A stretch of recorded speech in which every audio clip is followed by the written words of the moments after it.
Pour le numéro 7 du formatif, donc on cherche l'aire totale d'un prisme régulier à base pentagonale qui est percé. Donc, c'est un prisme qui est troué.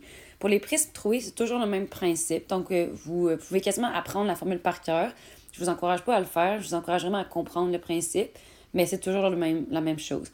Donc, ce qu'on va compter, dans le fond, c'est l'aire latérale extérieure. Donc, ce que j'ai mis en surligneur bleu, là, c'est toutes les faces extérieures du prisme.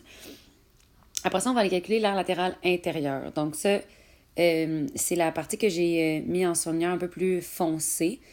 Donc, c'est vraiment la paroi à l'intérieur du trou qu'il faut aller peinturer aussi.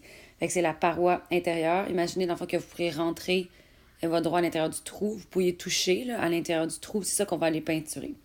Et ensuite de ça, on va aller calculer la surface qui est en rose, sans compter la surface qui est en petit vert, le pâle.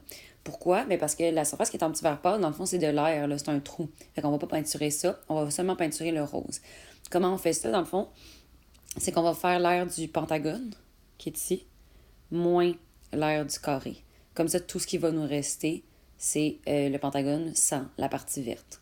Donc, je répète, là, on veut calculer seulement la partie qui est en rose, donc on fait l'air du pentagone, mais on enlève la partie verte. On fait ça 2 fois parce qu'il est en avant et en arrière ici, on le voit bien, là, en arrière ici. Fait que la formule, c'est toujours la même. À ne pas faire, ne faites pas l'air du prisme à base pentagonale moins l'air du prisme à base carrée. Parce que sinon, tu comptes pas l'air latéral intérieur, puis tu te trompes, parce qu'on va aussi peinturer à l'intérieur un petit peu. Donc, l'air latéral extérieur, ben, c'est un prisme, donc on change la formule par périmètre de la base fois la hauteur. L'air latéral intérieur, c'est la même chose, c'est un prisme, donc on change la formule par périmètre de la base fois la hauteur. Ici, 2 fois, parce que c'est là en avant et en arrière. L'air de la base, dans le fond, moins l'air de la petite base. Je ne sais pas si vous remarquez, ici, le B est majuscule. Je vous autorise à écrire ça, dans le fond, pour l'air de la grande base. Puis ici, le B est minuscule pour l'air de la petite base. Donc, la grande base est en forme de pentagone, donc c'est un canne sur 2. La petite base est en forme de carré, donc c'est à la 2. Troisième étape, après ça, on va aller repréciser encore un petit peu plus nos formules. Donc, le périmètre de la base, il faut aller le changer. Ici, la base, c'est un pentagone régulier, donc on remplace le périmètre de la base par NC.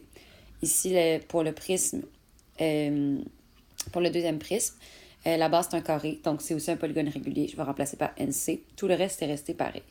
Après ça, le nombre de côtés de la base, ben, ça c'est pour l'aire latérale extérieure, donc on parle du grand prisme. Il y a 5 côtés. La mesure de côté, c'est 11. Où est-ce qu'il est écrit ça? Ah, ici. Dans le fond, la mesure de côté, c'est 11, vous le voyez là. Et la hauteur du prisme, c'est la distance entre les deux bases. Donc, la distance entre les deux pentagones, ça, c'est le 25. Après ça, pour le prisme à base carrée à l'intérieur, je vais aller faire l'aire latérale. Donc, l'aire latérale du prisme à base carrée, il faut que ça commence par N fois C. Donc, le nombre de côtés, c'est 4. La mesure de côté, c'est 3. Et la hauteur, c'est encore la distance entre les deux bases, donc la distance entre les deux carrés, qui est la même chose, qui est aussi le 25. Après ça, la mesure de côté de l'hexagone, du pentagone, c'est 11. L'apothème du pentagone, c'est le 17,2 qui est écrit ici. Et le nombre de côtés, c'est 5. Je divise par 2. Et après ça, ben, dans le fond, le C à la 2, le carré, ben, c'est 3, exposant 2. Après ça, j'ai effectué les calculs. Donc, la multiplication ici, multiplication au numérateur et ensuite division et l'exposant 2. Après ça, ce que j'ai fait, dans le fond, j'ai fait le 473 moins 9. Et tout ce résultat-là, je l'ai multiplié par 2. Ça m'a donné 928. Et finalement, j'ai tout additionné. Donc, l'erreur à ne pas faire ici, guys, c'est d'oublier de compter l'aire latérale intérieure. Il ne faut pas faire l'aire du grand prisme moins l'aire du petit. Ça fonctionnerait si c'était le volume. Parce que tu ferais comme l'espace occupé par le grand. Après ça, tu enlèverais genre le trou. Ça fonctionnerait. Genre en secondaire 3, tu vas faire ça. Mais là, on fait l'air. L'air, dans le fond, il faut aussi peinturer la paroi intérieure. Donc, c'est important de la calculer.